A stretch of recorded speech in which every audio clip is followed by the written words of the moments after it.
The midnight silence at SETI's main facility was shattered by an urgent beeping from Monitor Station 3. Dr. Amanda Hayes lifted her tired eyes from her coffee mug, immediately registering the unusual pattern of signals flooding her screen. After 15 years of studying potential extraterrestrial communications, she knew this was different. "Director Roberts needs to see this," she muttered, her fingers flying across the holographic interface. The signal wasn't just clear, it was purposeful, structured, and aimed directly at Earth. More importantly, it matched patterns she'd been secretly studying for months. Within 30 minutes, the facility's emergency conference room was filled with bleary-eyed scientists and military personnel. General Michael Davidson stood at the front, his weathered face illuminated by the projection of the signal analysis. "Dr. Hayes, you're telling me you can decode this?" he asked, his voice carrying equal parts skepticism and hope. Amanda nodded, pulling up her private research database. "For the past 8 months, I've been intercepting fragments of their communications. They're using a quantum-based language system, but it follows mathematical principles similar to our own. What they don't know is that we've been listening." The room fell silent as she began the decryption. The alien message took shape on the main screen, first as complex geometric patterns, then resolving into English text. The content made several military officers stand up in alarm.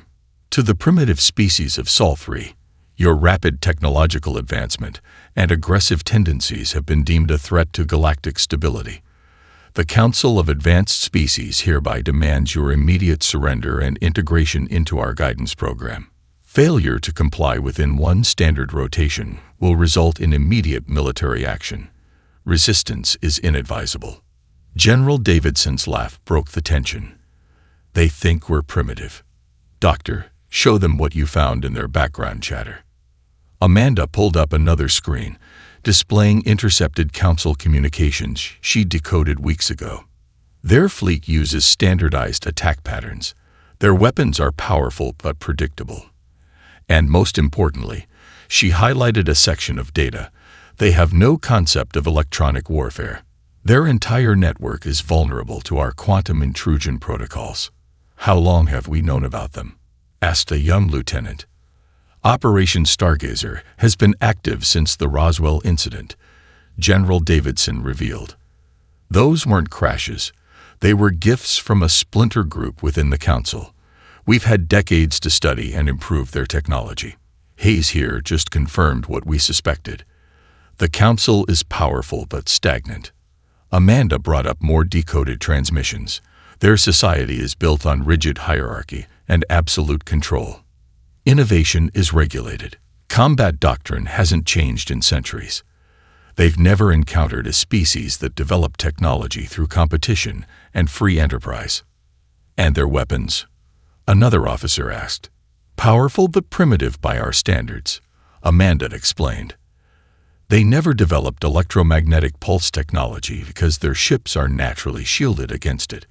But those shields are useless against our quantum phase weapons. We've basically been reading their playbook for months while they don't even know we're in the game." General Davidson opened a secure channel to the Joint Chiefs. "Ladies and gentlemen, I suggest we show the Council exactly how primitive we are. Dr. Hayes, prepare a response in their format." Amanda's fingers danced across the interface as she composed the message. "To the Galactic Council, we acknowledge your communication and reject your demands. Humanity does not submit to threats. We suggest you reconsider your position while you still maintain negotiating power. This is your only warning." As the message was transmitted, General Davidson addressed the room. "Alert all commands. Initiative Defender is now active. And someone wake up the President. She'll want to know that humanity just joined the galactic community. On our terms." Outside the facility, the night sky remained peaceful, but in classified bases worldwide, humanity's hidden strength stirred to life. Deep within mountains and beneath oceans, advanced weapons platforms powered up. Orbital defense satellites silently shifted to combat positions, And in secure bunkers, battle-hardened commanders began implementing strategies they'd hoped they'd never need. The Council had made a critical mistake. They had judged humanity by their visible technology, never suspecting that Earth's apparent technological level was carefully crafted misdirection. They expected to find a primitive civilization. Instead, they had just challenged a species that had turned warfare into an art form and had been preparing for this moment for generations. As dawn broke over the SETI facility, Dr. Amanda Hayes watched the Council's response arrive. She smiled. They were about to learn that humanity's greatest weapon wasn't their technology. It was their unpredictability. Colonel Jack Reynolds stood in the heart of Project Prometheus, deep within the Rocky Mountains classified military complex. The massive underground chamber hummed with activity as technicians prepared Earth's hidden fleet for its first real combat deployment. Overhead, the crystalline forms of 30 advanced warships gleamed under artificial lighting, their hulls incorporating technology that the Council would never expect humans to possess. "Status report," he commanded, watching as his second-in-command, Major Sarah Peterson, approached with a holographic display. "All vessels are combat-ready," she reported, bringing up detailed system analyses. "The neural interface systems are showing better response times than our simulations predicted. Our pilots are adapting to the merged consciousness state faster than expected." Reynolds nodded, remembering the first time he'd connected to a ship's neural network. The sensation of becoming one with the vessel, feeling every system as if it were an extension of his own body, had been overwhelming. Now, after years of secret training, Earth's pilots could interface with their ships with stunning precision. "The Council's scanning their approach vector," a technician called out. "Their sensors still can't penetrate our quantum camouflage. They think this is just another mountain." Reynolds smiled grimly. "Let's keep it that way. How's the enhanced combat intelligence integration coming along?" Major Peterson brought up another display. "The ECI systems are fully operational. We've loaded them with every strategy from human military history, plus all the combat game scenarios we could process. These ships don't just react. They think and adapt." The chamber's main screen lit up with an incoming transmission from command. General Davidson's face appeared, looking grimly satisfied. "Colonel, the Council just rejected our warning. They're deploying their first wave. Time to show them what humanity's been hiding." Reynolds turned to address the assembled pilots and crew. "Ladies and gentlemen, this is what we've trained for. Remember, our ships aren't just advanced. They're human. We don't follow rigid patterns. We improvise. We adapt.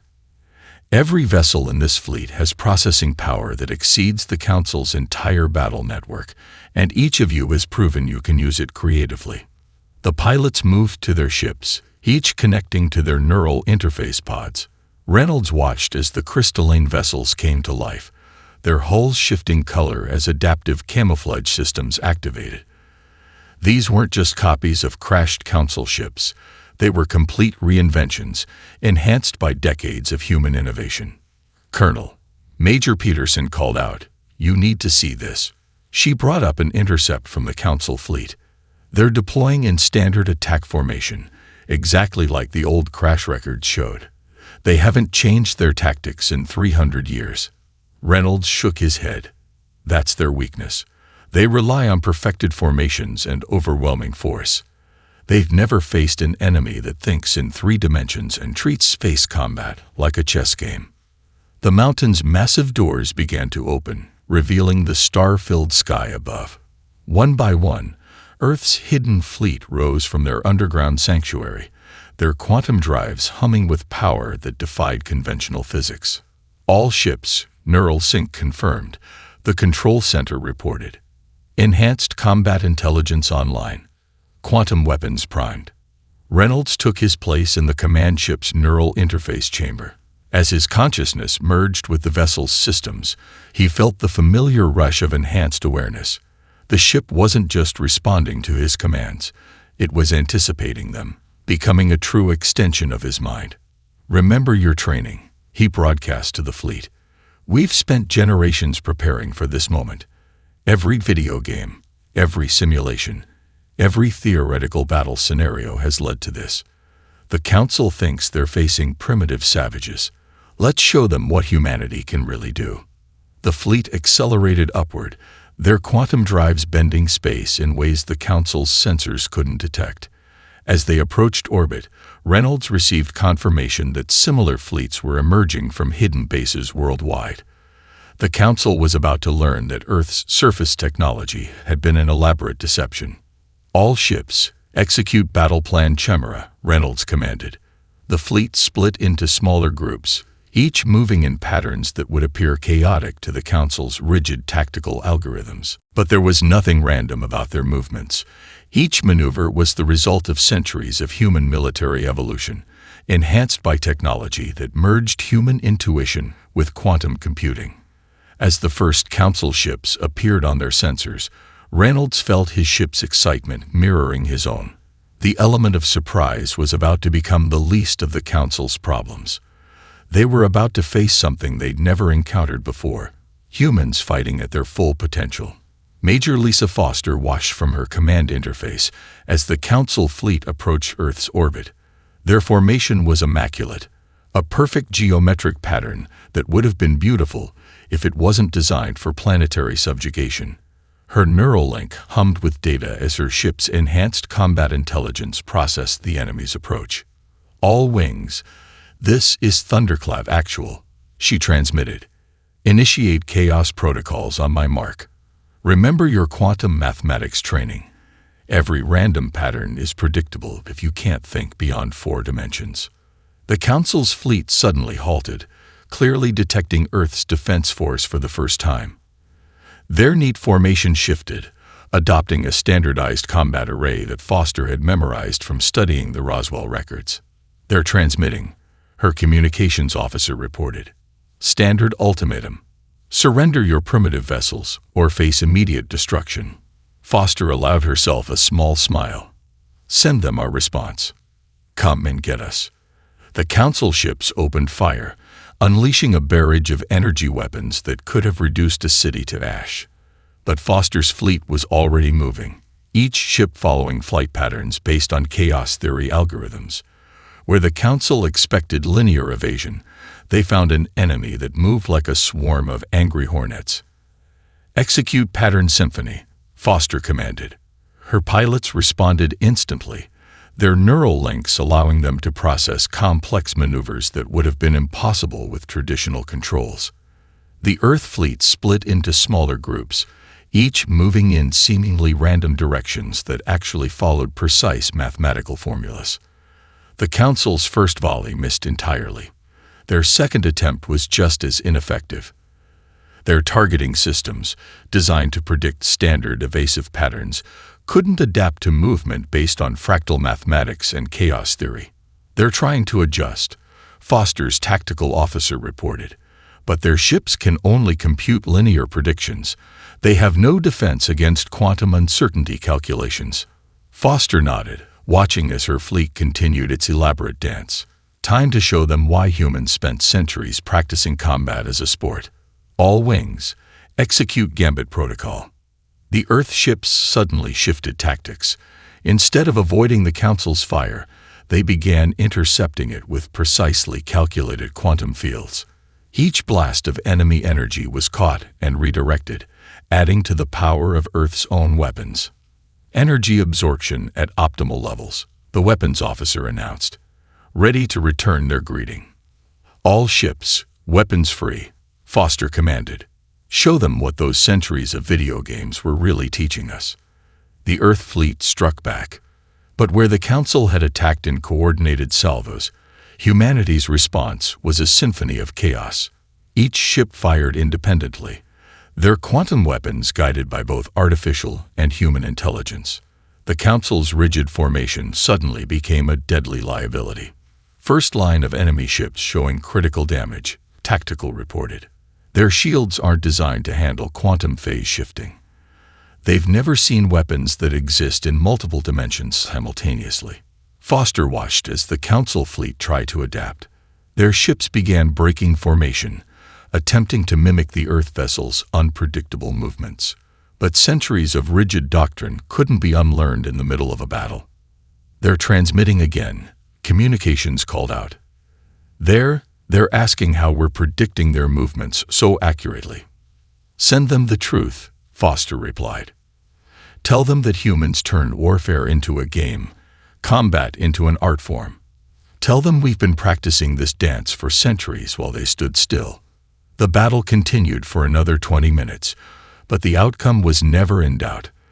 The Council fleet, trained to fight in perfect formation against predictable enemies, couldn't adapt to an opponent that treated space combat like a three-dimensional chess match played with quantum pieces. As the last enemy ships retreated, Foster opened a channel to all Earth forces. This was just their first wave, people. They'll be back, and they'll try to adapt. But they're fighting against something they don't understand: human creativity. Every pilot in this fleet has spent their life playing games, solving puzzles, thinking in ways their rigid training can't comprehend. She paused, watching as her ships reformed into a defensive pattern around Earth. The Council thought they were facing primitive savages. Instead, they found a species that turned combat theory into entertainment, that practices warfare in virtual reality for fun. They're not just facing our weapons, they're facing every strategy game, every combat simulation, every tactical puzzle that humanity has ever created. The Earth fleet settled into its guard positions, ready for the next wave. In the depths of space, the Council was about to learn that humanity's greatest weapon wasn't their technology. It was their endless capacity for innovation. Tyler Mitchell sat in the Council's captured intelligence vessel, surrounded by holographic displays showing thousands of hours of human gaming footage. Beside him, a delegation of stunned Council analysts watched as he explained what they were seeing. "This is from the World Gaming Championships, 2023, he explained, pointing to a particularly complex space combat simulation. "The winning strategy here was later adapted for our actual combat doctrine. You're not just fighting our military. You're fighting against every gamer who ever dreamed of space warfare."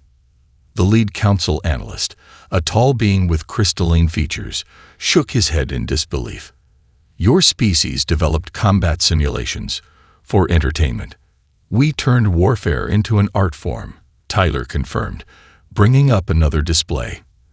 "Every strategy game, every tactical simulation, every virtual battle, they were all preparing us for this moment. Without even knowing it, humanity has been training for space combat since we invented the first video game." The analysts watched footage from different eras: classic RTS games, modern neural link simulations, full immersion virtual combat scenarios. Their expressions shifted from dismissal to horror as they realized the implications. "Your recent battle formations," one analyst noted, "they were based on these games." Tyler nodded, pulling up side-by-side comparisons of gaming strategies and actual combat footage from the recent engagement. "See this maneuver? It was first developed by a 14-year-old girl during a tournament in Tokyo. We adapted it for quantum physics, and now it's one of our most effective tactical patterns." The lead analyst's crystalline features clouded with concern. "Our tactical databases contain centuries of actual combat experience. Are you suggesting that your entertainment is more effective than our military doctrine?" "Experience becomes a limitation when it's not combined with innovation," Tyler explained, standing to manipulate the holographic display. "Your ships fight the same way they did 300 years ago. Meanwhile, we've got millions of humans spending their free time thinking up new ways to outmaneuver each other in virtual space." He brought up footage from his own gaming career. Championship matches where he commanded virtual fleets against top competitors from around the world. The Council analysts watched in silence as his strategies unfolded, recognizing patterns that had decimated their actual fleet just days ago. "This is why you adapt so quickly," another analyst realized. "Your entire species treats combat theory as a recreational activity. Every human with access to these games is potentially developing new military strategies." "Exactly," Tyler confirmed. While your pilots were drilling the same formations over and over, ours were competing to create new ones. We've got artificial intelligence that can simulate millions of combat scenarios per second, but more importantly, we've got human minds that can think in ways your computers never will.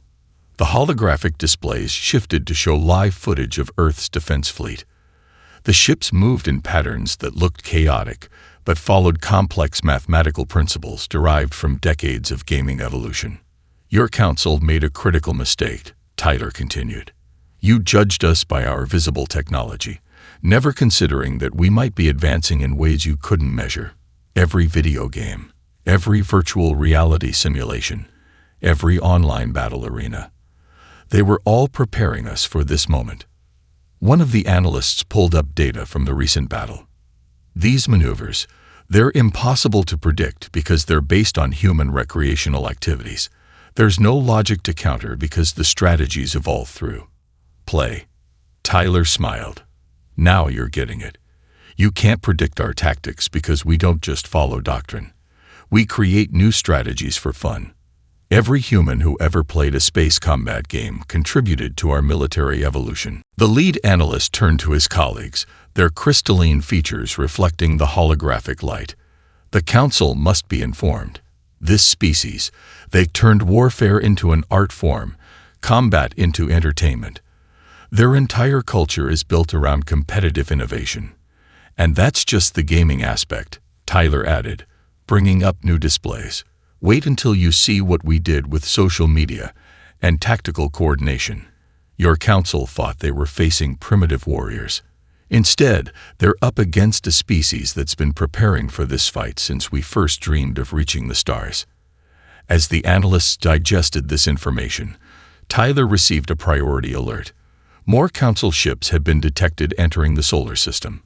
But this time, Earth was more than ready. Millions of gamers had already volunteered their strategic databases, eager to see their virtual tactics tested in real combat. The Council was about to learn that in challenging humanity, they hadn't just started a war. They'd initiated the ultimate gaming championship.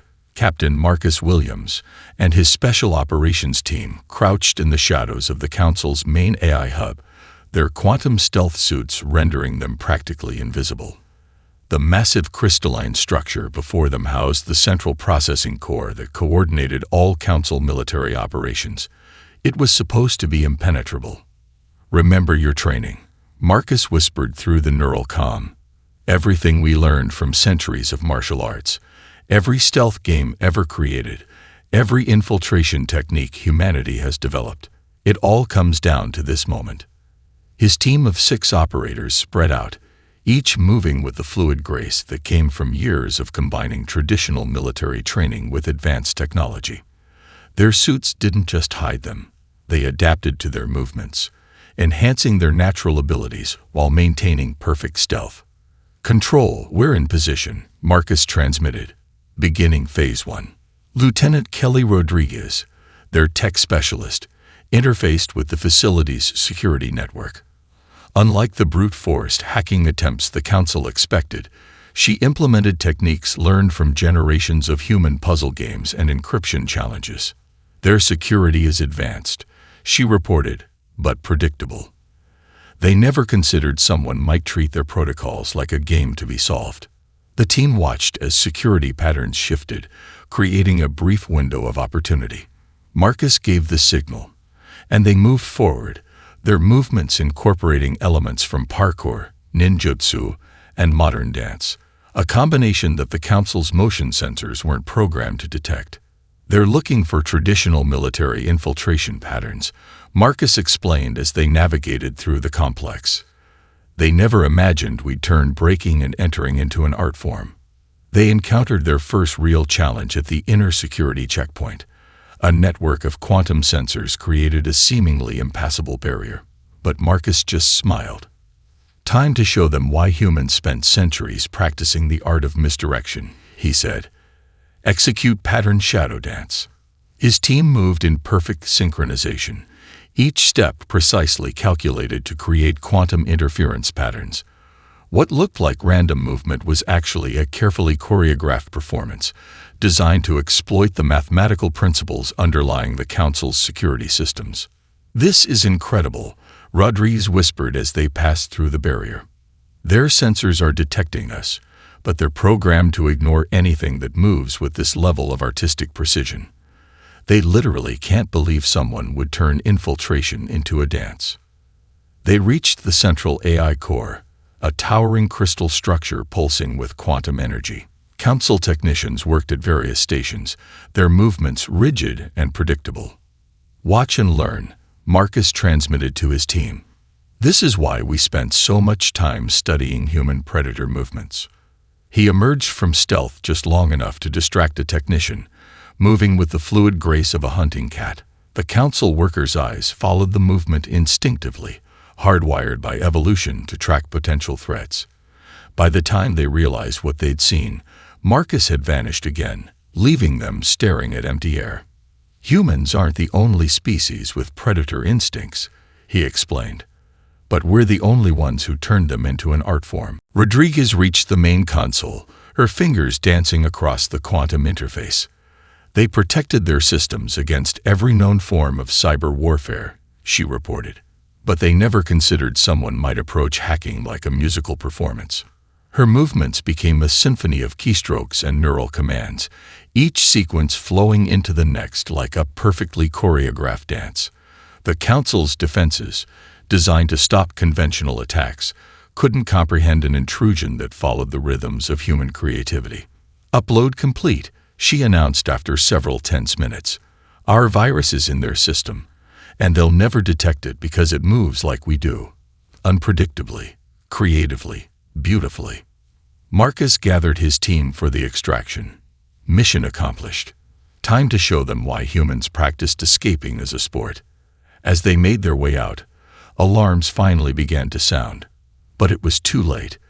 The team moved through the chaos like shadows through mist, their movements incorporating everything from classical ballet to modern warfare techniques. They reached their extraction point just as Council security forces arrived in perfect, predictable formation.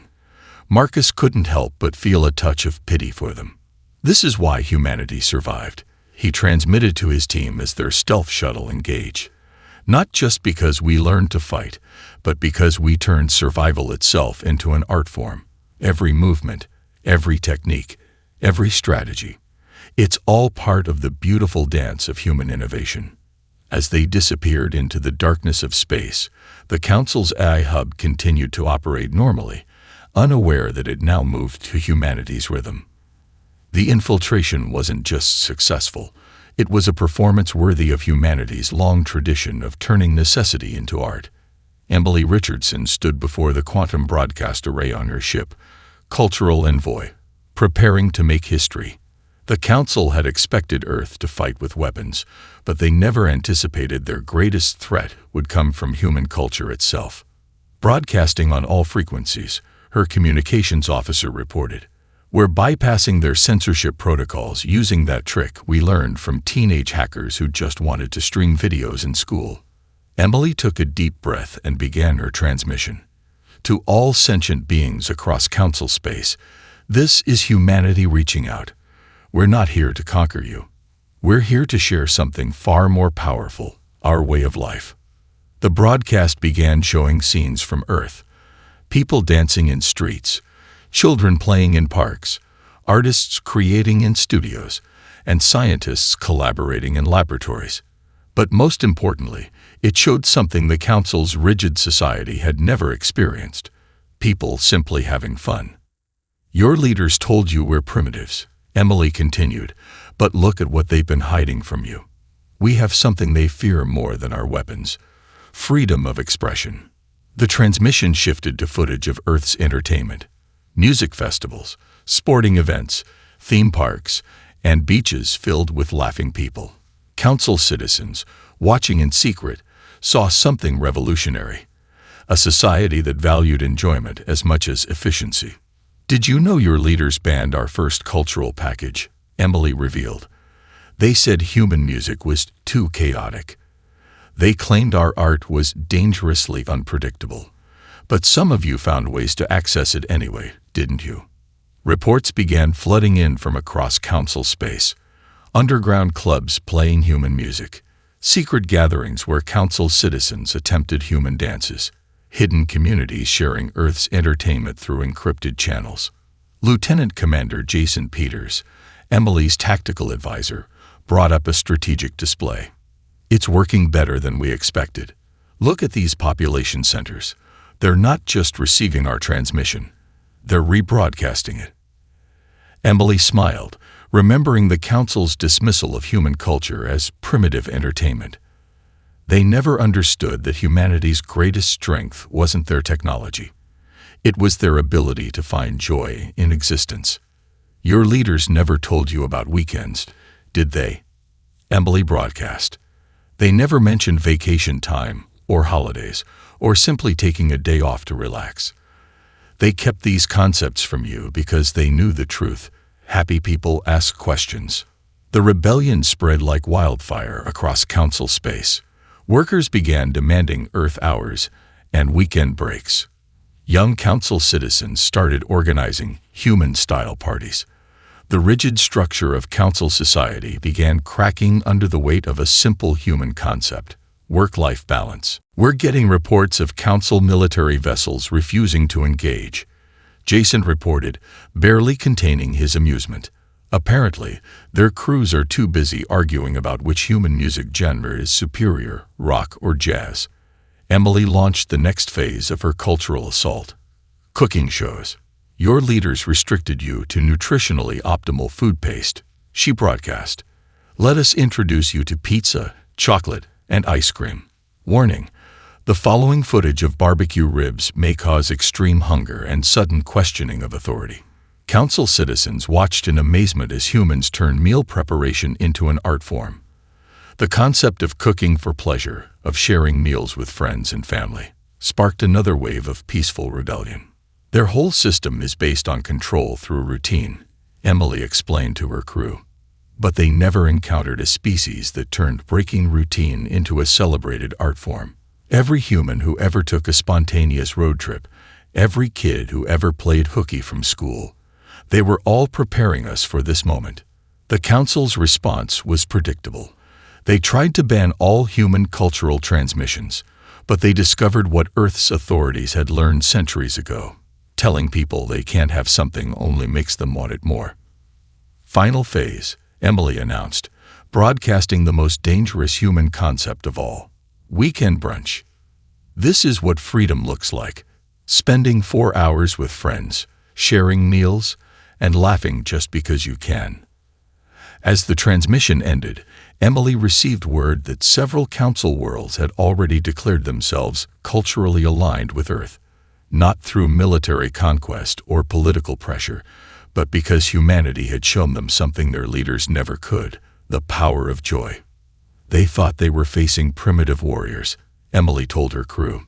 Instead, they'd met a species that turned happiness into an art form. And that, more than any weapon, is what makes humanity truly unstoppable. The rebellion had begun, armed not with weapons, but with music, food, and the revolutionary human concept of having fun on purpose. Admiral James Cooper stood on the bridge of his flagship, Strategic Dawn, watching as the combined human rebel council fleet took formation around Earth. The latest intelligence reports scrolled across his neural interface, painting a picture that would have seemed impossible just weeks ago. Operation Chessmaster is proceeding beyond expectations, reported Commander Rachel Brooks, his strategic advisor. The Council's rigid command structure is collapsing under the pressure of simultaneous military, cultural, and diplomatic offensives. Cooper nodded, studying the holographic display showing the current state of Council space. Nearly 40% of their worlds had already declared independence, inspired by Earth's example of freedom and innovation. Their entire society was built on predictability, Cooper mused. They never developed countermeasures for a species that treats unpredictability as a virtue. Show me the latest battle analysis. The display shifted, showing footage from recent engagements. Council ships still fought in their traditional formations, but their movements were hesitant, uncertain. Many of their crews had been exposed to human culture, and it had changed them in fundamental ways. "Look at this," Rachel pointed to a particular engagement. This council commander attempted to implement human-style tactical innovations. Their ships aren't designed for that kind of creative maneuvering, but they're trying anyway. "They're learning," Cooper observed, "not just about our technology, but about our way of thinking." That's exactly what we wanted. A priority alert flashed across the neural network. The Council's Supreme Command had finally responded to Earth's latest diplomatic overture. Cooper opened the message, sharing it with his command staff. "They're offering negotiations," he announced.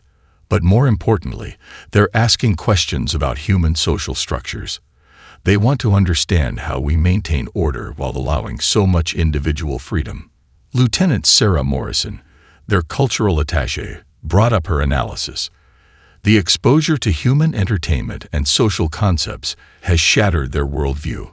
They can't understand how a species can be simultaneously innovative and stable, creative and disciplined." "Show them," Cooper commanded. The Strategic Dawn's quantum transmitters activated, broadcasting new footage across Council space. This time, it showed human military academies alongside music schools, scientific laboratories next to art studios. "Your leaders told you that discipline and creativity cannot coexist," Cooper's voice carried across the quantum channels. "They claimed that innovation leads to chaos. But look at humanity. We turned chaos itself into a science. We found strength in diversity, power in freedom of thought." The broadcast continued, showing how Earth's military power grew from the same source as its cultural achievements, the human drive to explore, create, and improve. "Sir," Rachel interrupted, "we're detecting massive energy signatures. The Council's central fleet is mobilizing." Cooper smiled. "Not to attack. Look at their formation. It's an honor guard configuration. They're sending their leadership delegation.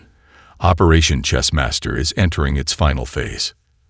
The massive Council vessels appeared from quantum space, their traditional geometric patterns now interspersed with elements of human tactical positioning.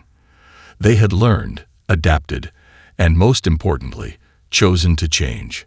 "All ships, maintain defensive positions but power down weapons," Cooper ordered. "Let's show them that strength doesn't always mean combat readiness." The Council's Supreme Commander's transmission came through. "We have observed your species carefully. You have shown us that there is strength in what we once considered chaos. Your military power impressed us, but your cultural power transformed us. We are ready to learn."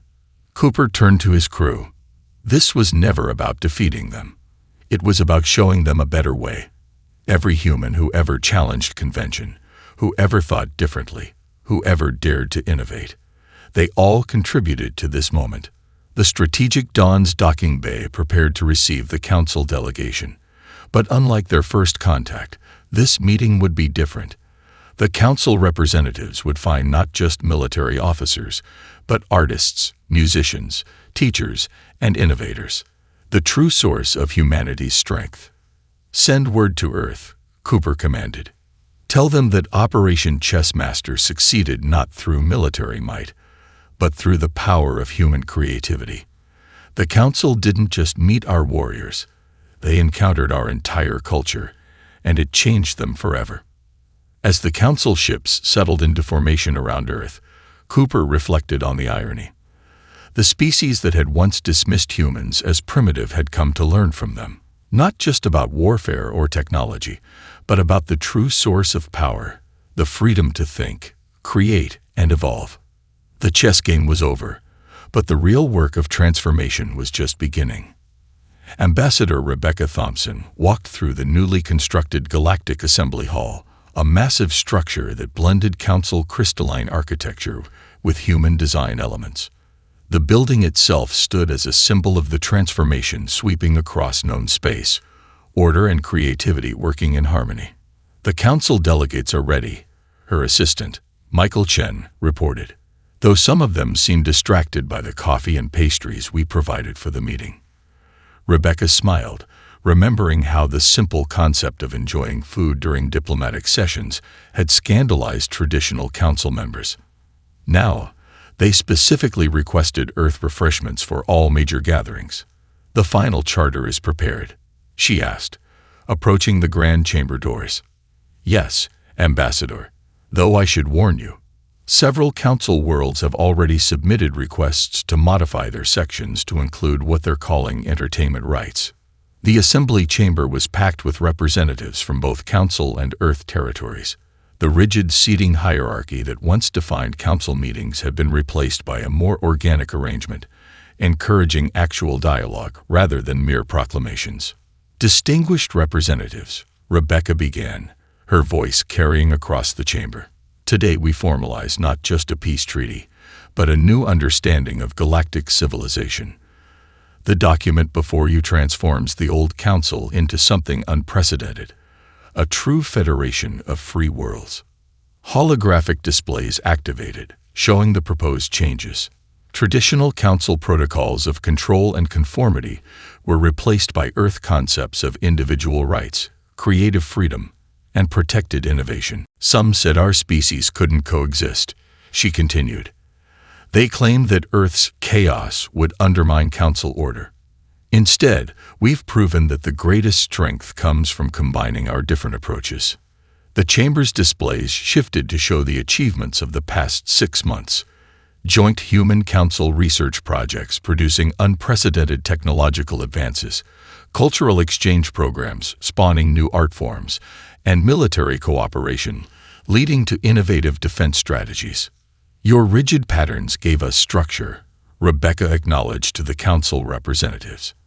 "Our creativity gave you freedom. Together, we've created something greater than either civilization could achieve alone." Commander Elizabeth Hayes, Earth's military liaison, stood to present the defense initiatives. "Our combined fleet now incorporates both Council precision and human adaptability. We've proven that discipline and innovation aren't opposing forces, they're complementary strengths." The displays showed the new joint fleet exercises, where Council ships performed maneuvers that would have been considered impossible under their old doctrine. Human tactical creativity, combined with Council technological precision, had revolutionized space combat theory. "But our greatest achievement isn't military," Rebecca continued. "Look at our worlds now. Council citizens learning Earth dance moves, human students studying Council mathematics, children from both civilizations growing up knowing they can be both disciplined and creative." Professor James Martinez, head of Cultural Integration, presented the latest social metrics. "We're seeing unprecedented levels of innovation across all sectors. Council efficiency combined with human creativity is generating solutions to problems both our civilizations struggled with for centuries." The Chamber erupted in discussion, but not in the formal, structured way of old Council debates. Representatives shared ideas freely, their conversations punctuated by laughter and genuine excitement, concepts that would have been considered disruptive just months ago. "The document before you," Rebecca announced, "isn't just a charter. It's a promise to future generations, a guarantee that they will inherit a galaxy where order and creativity work together, where innovation is celebrated, and where every species is free to contribute their unique strengths to our shared civilization." The voting began, but it was largely ceremonial. The success of the Human Council integration had already proven itself. Across known space, worlds that once lived under rigid control were discovering the joy of balanced freedom. The old Council's fear of chaos had been replaced by an understanding that controlled innovation was the key to true progress. "Charter ratification confirmed," Michael announced. "The Galactic Federation is officially established." Rebecca looked out over the chamber, seeing not conquerors and conquered, but partners in a new age of exploration and discovery. Humanity hadn't won a war, they'd sparked a revolution of thought. "Let the record show," she declared, "that on this day, we prove that the greatest power in the universe isn't military might or technological advancement. It's the ability to change, to grow, and to imagine better possibilities." As the assembly broke into applause, another human custom the Council had enthusiastically adopted, Rebecca reflected on the true victory. Earth hadn't just defended itself, it had shown the galaxy a better way forward, a path where structure and creativity, discipline and freedom, tradition and innovation could all coexist in harmony. The Council's threat had become humanity's greatest opportunity to share their most powerful gift, the courage to imagine and create a better future.